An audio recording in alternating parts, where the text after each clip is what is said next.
अपना स्वयं को है नमन, या तो सभी या कुछ नहीं, ना शब्द है ना है वचन, ना शब्द है ना है वचन। नमस्कार, भारतवाणी से मैं कविता स्वागत करती हूँ आप सबका अष्टावक्र महागीता पर आधारित मेरी इस श्रृंखला की 9वीं कड़ी में।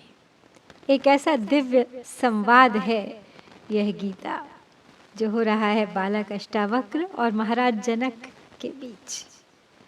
एक जिज्ञासु है, जानने को इच्छुक, तैयार, दूसरा ज्ञाता है जो जानता है उसके प्रश्नों के उत्तर, और इन दोनों के बीच बह रही है ज्ञान की अविरल धारा। लेकिन वो तभी जबकि जगत की दृष्टि से देखा जाए, और यदि आत्मा की दृष्टि से देखा जाए तो कुछ नहीं, केवल ऊर्जा का संचार मात्र है। आश्चर्यम अर्थात दूसरा प्रकरण है यह, और अब तक हम पढ़ चुके हैं इस प्रकरण से 15 श्लोक, जहाँ अपने आश्चर्य को व्यक्त कर रहे हैं जनक जी, और शायद यह कहना चाह रहे हैं कि मैं स्वयं ही तो सबसे महान आश्चर्य हूँ, जिसे मैं खुद अभी तक जानता ही नहीं था। अपने इस प्रतिरूप को, अपने इस स्वरूप को जो वास्तव में है ही नहीं, अपने विदेह रूप को बार बार नमस्कार कर रहे हैं, कह रहे हैं मुझसे ही अब तक छिपा था मेरा ही रहस्य। अहो आश्चर्यो अहम, नमो अहम, नमो अहम। आगे बढ़ते हैं। 16वां श्लोक है, द्वैत मूलम अहो दुःखम नान्यत् तस्यास्ति भेषजम्, दृश्यमेतन्मृषा सर्वम्, एको अहम छिद्रसो मलः। चैतन्य रस अद्वैत शुद्ध, मैं आत्म तत्व महिम मही, द्वैत दुख का मूल, मिथ्या जगत औषधि भी नहीं।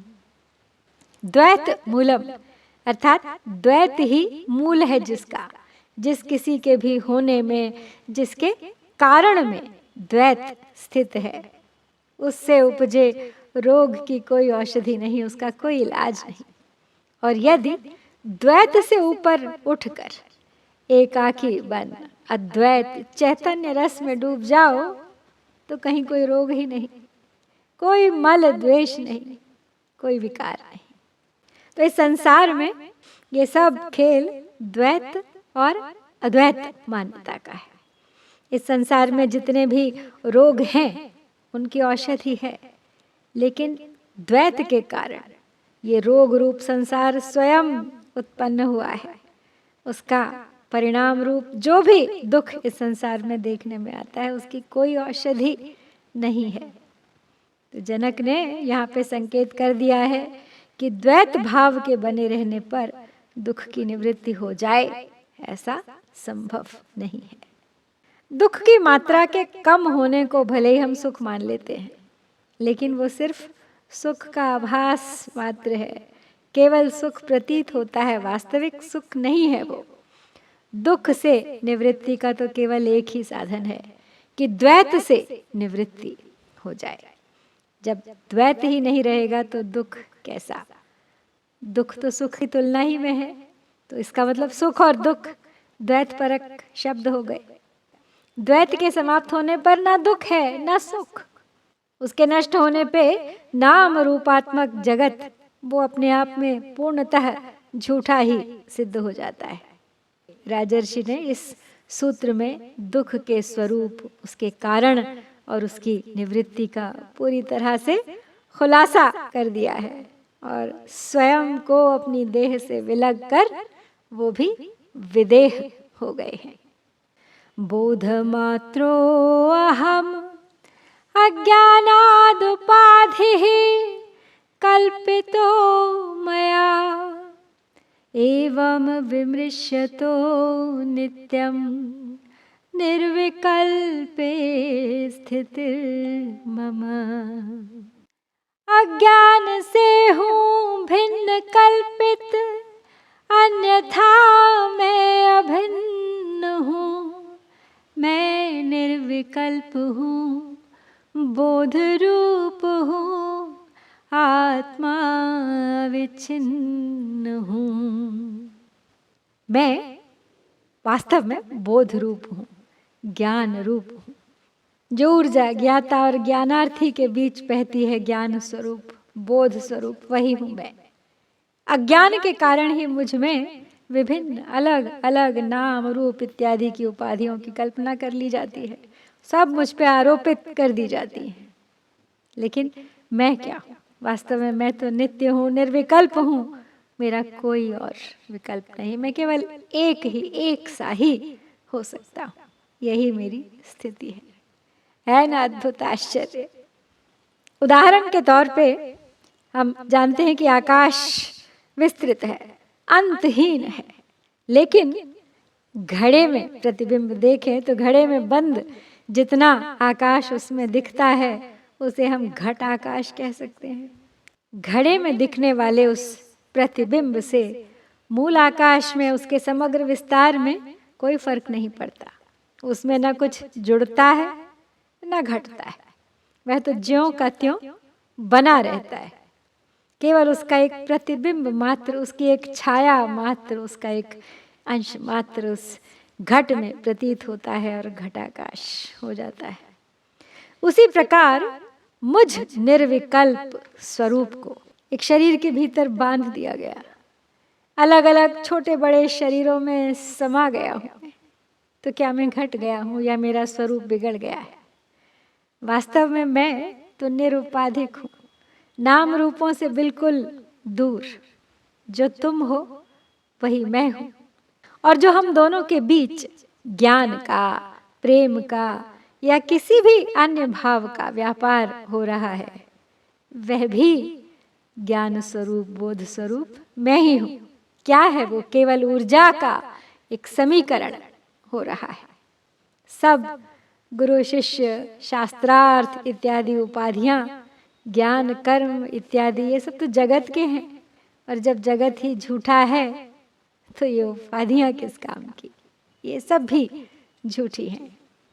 इस श्लोक में जनक ने विमर्श शब्द का प्रयोग किया है। विमृश्यतो, विमर्श अर्थात विचार पूर्वक निश्चय कर लेना। अब जो अनुभव हुआ उससे यह सिद्ध हो गया कि ये जो भी नाम रूपात्मक जगत दिखाई देता है ये सब मिथ्या है, सब झूठा है। लेकिन इंद्रियां तो अनुभव कराती हैं और उसे सत्य सा दिखाती हैं, हमें वो सच लगता है। उसी जगत को जब इंद्रियों की दृष्टि से देखते हैं तो सत्य लगता है, और विचार की दृष्टि से, विमर्श की दृष्टि से देखते हैं तो सब मिथ्या, सब असत्य लगता है। लेकिन जब ये विचार आ जाता है और इस विचार का निश्चय हो जाता है, विमर्श हो जाता है, तो इंद्रियों के अनुभव होते रहें, इंद्रियों के अनुभव के बाद भी उस विचार का महत्व चलता रहता है, क्योंकि वो टिक गया, वो निश्चय कर लिया।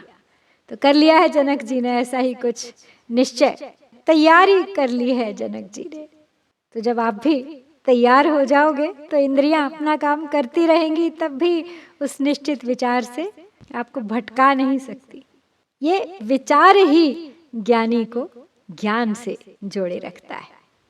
अब पिछले सूत्र में संसार रूपी जिस रोग की चर्चा की गई थी, उस रोग की एकमात्र औषधि अद्वैत वेदांत के प्रमुख आचार्य आदि शंकराचार्य ने विचार को ही बताया है।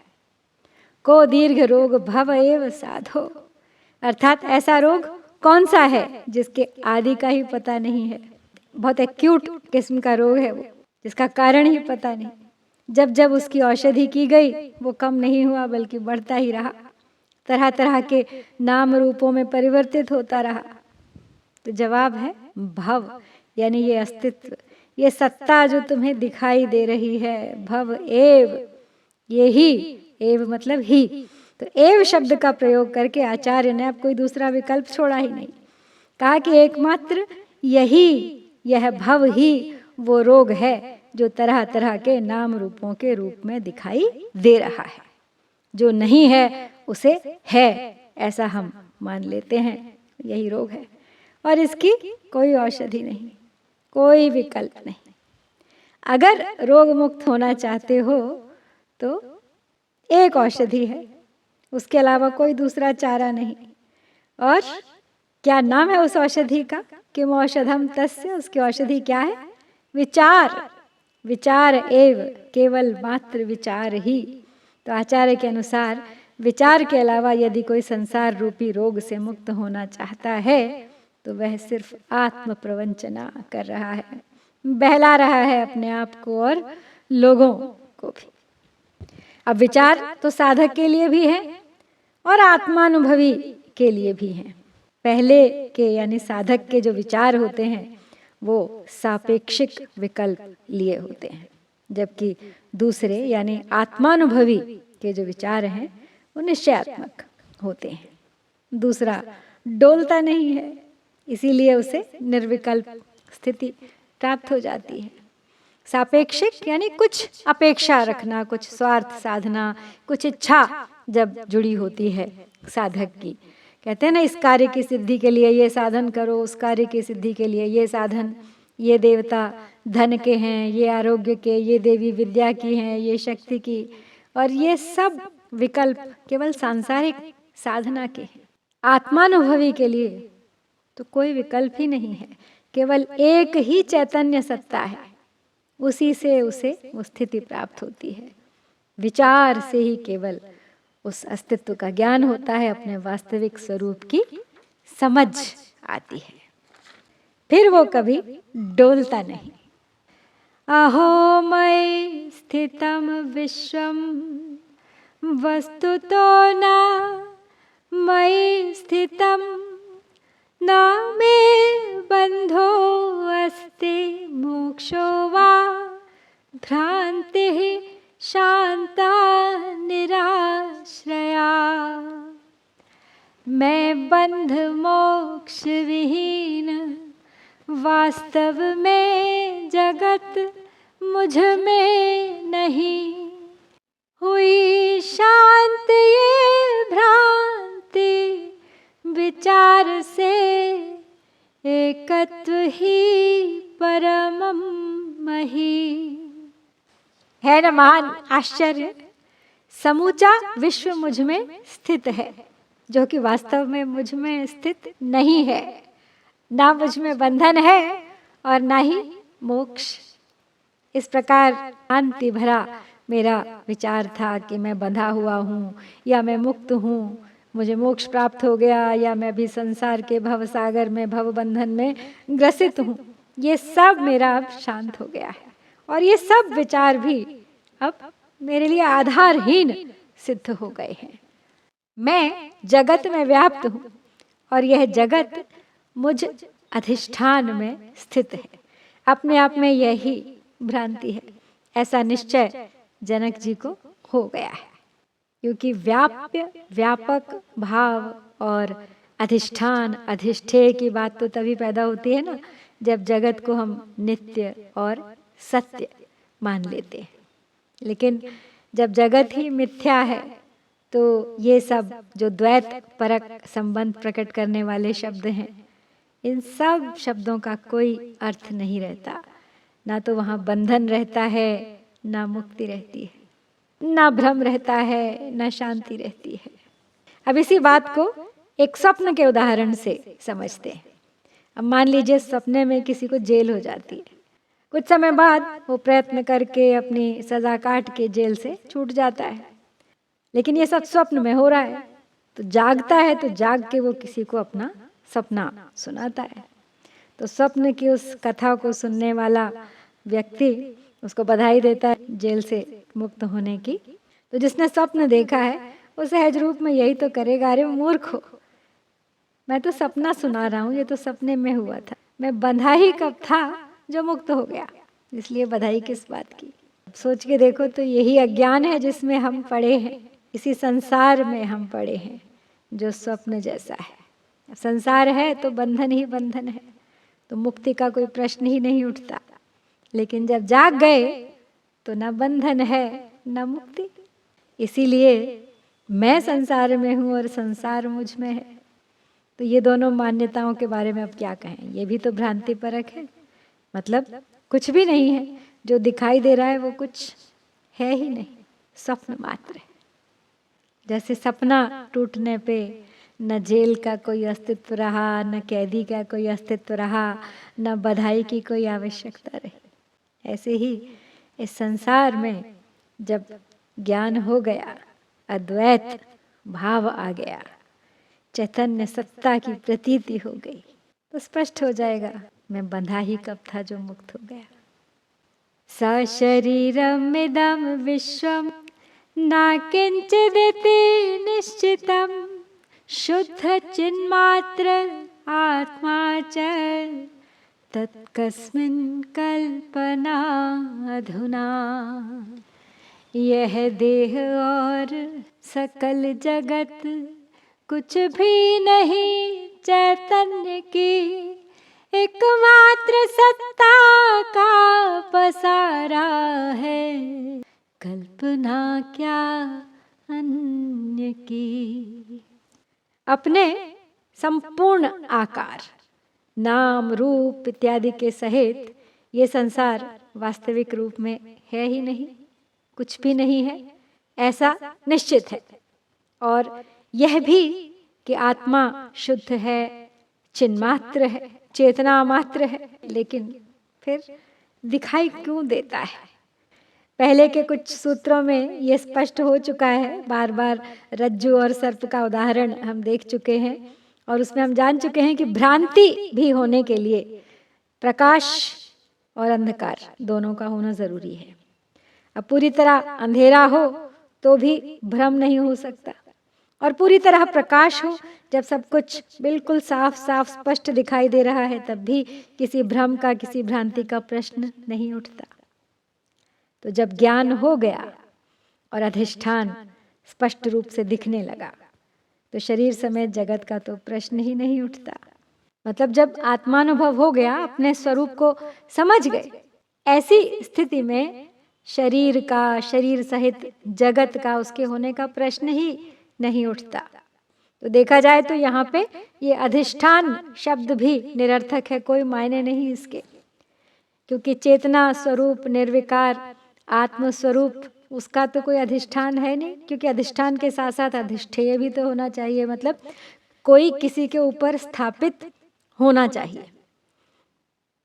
ऐसा विचार निश्चित कर चुके हैं जनक जी अपने मन में, अपने अनुभव के धरातल पर पहुंचने के बाद। तो उनके लिए तो अब शेष केवल आश्चर्य ही आश्चर्य है, उसके अतिरिक्त कुछ नहीं। शरीरम स्वर्ग नरकौ बंध मोक्षौ भयम तथा कल्पना मात्रमेवै तत्किं मे कार्यं चिदात्मनः। नरक स्वर्ग शरीर बंधन मोक्ष भय है कल्पना, क्या प्रयोजन चैतन्य का इनसे बना। क्या प्रयोजन आत्मा का, चैतन्य का इनसे बना। तो ये शरीर, स्वर्ग और नरक, बंधन, मोक्ष और भय, ये सब प्रतीति मात्र है, कल्पना मात्र है, वास्तविक नहीं। लेकिन अगर ऐसा है कि स्वर्ग नरक बंधन भय ये सब केवल दिखाई देते हैं, वास्तविक नहीं है, तो फिर मेरे इस चैतन्य रूप के क्या कर्तव्य हैं, उसे क्या करना चाहिए, वो क्या कर्म करे, क्या करे क्या ना करे। क्योंकि जो भी कर्तव्य कर्म दिखाई देते हैं वो सब तो इस शरीर के, इस जगत के हैं, लेकिन फिर भी गीता का मूल तो कर्म ही है। तो इस आत्मस्वरूप चैतन्य के क्या कर्म है। तो जनक जी का आश्चर्य, उनका कौतूहल अब कुछ और प्रश्न उत्पन्न कर रहा है यहाँ। तो सोच रहे हैं जनक जी कि जब जगत का ही अस्तित्व नहीं है तो ये जो द्वैत मूलक शब्द हैं जिनके मूल में द्वैत भाव है, जैसे स्वर्ग है तो एक नरक है, बंधन है तो मोक्ष है, इनके तो कोई मायने ही नहीं रहे अद्वैत भाव में। लेकिन सारे कर्तव्य कर्म अकर्तव्य जो भी विधान शास्त्रों में वर्णित हैं, जिनकी हमें पैदा होते ही शिक्षा दी जाती है, धर्म से स्वर्ग आदि लोकों की प्राप्ति होती है, इन सब का निर्धारण तो इसी ड्युअलिटी पे, ये द्वैत परकता पे ही होता है। ये सिखाया जाता है ये करोगे तो स्वर्ग मिलेगा, जन्नत नसीब होगी, ऐसा करोगे तो नर्क में जाओगे, दोज़ख की आग में जलोगे, धर्म स्वर्ग का द्वार है, अधर्म नर्क की यातना है।